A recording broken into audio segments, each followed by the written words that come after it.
ఇప్పుడు ఈ పరాభవనామ సంవత్సరంలో మేషాది ద్వాదశ రాశుల వారికి ఫలితాలు ఎలా ఉన్నాయో చూద్దాం. పునర్వస 4వ పదము, పుష్యమి 1, 2, 3, 4 పాదాలు, ఆశ్లేష 1, 2, 3, 4 పాదాలు,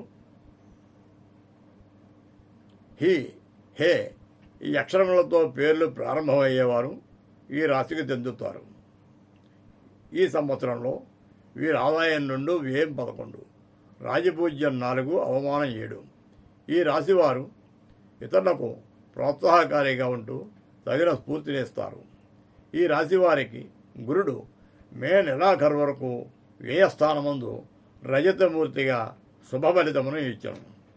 మంగళ తోరణములు, బంధుమిత్రుల సమాగమము, శుభకార్యరీత్యా వ్యయము, కుటుంబ వృద్ధి కలుగును. తదుపరి జన్మరాశియందు సువర్ణమూర్తిగా సంవత్సరాంతము వరకు అత్యంత శుభఫలితములను, ధనవృద్ధిని, ఉద్యోగ వ్యాపారములలో మంచి ప్రయోజనములు కలిగించుట, ఉన్నతమైనటువంటి ఆలోచనలు, ఆత్మవిశ్వాసము, ప్రతిష్టాత్మకమైన పదవిని పొందే అవకాశాలు సూచిస్తున్నాయి. కుటుంబ వ్యవహారాలలో చిన్న చిన్న మనస్పర్ధలు వచ్చినా మొత్తం మీద వాతావరణం అనుకూలంగా ఉంటుంది. వృత్తిలో నైపుణ్యం సాధిస్తారు. విదేశీ ప్రయాణానికి, ఇతర ప్రాంతాల ప్రయాణానికి అనుకూలం.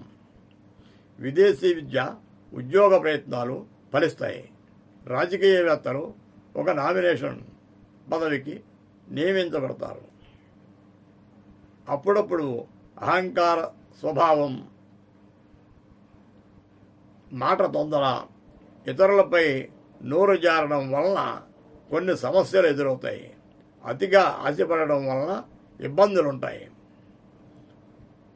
భాగ్యరాశిలో శని సంచారం వలన క్రమశిక్షణతో పనిచేయే వారికి మంచి ఫలితములు కలుగును.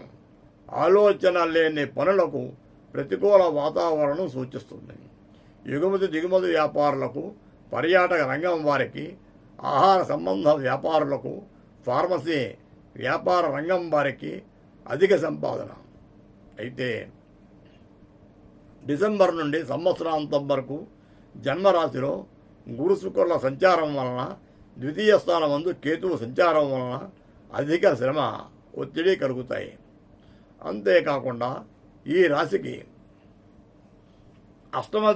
అష్టమ ద్వితీయ స్థానములందు రాహుకేతువుల సంచారం వల్ల ఏ పని తలపెట్టినా నెరవేరకపోవుట, వృధా కాలయాపన, ఏ పని చేయడానికైనా అయిష్టత, మానసిక ఇబ్బందులు, ఆదాయానికి మించిన ఖర్చులు సూచిస్తున్నాయి.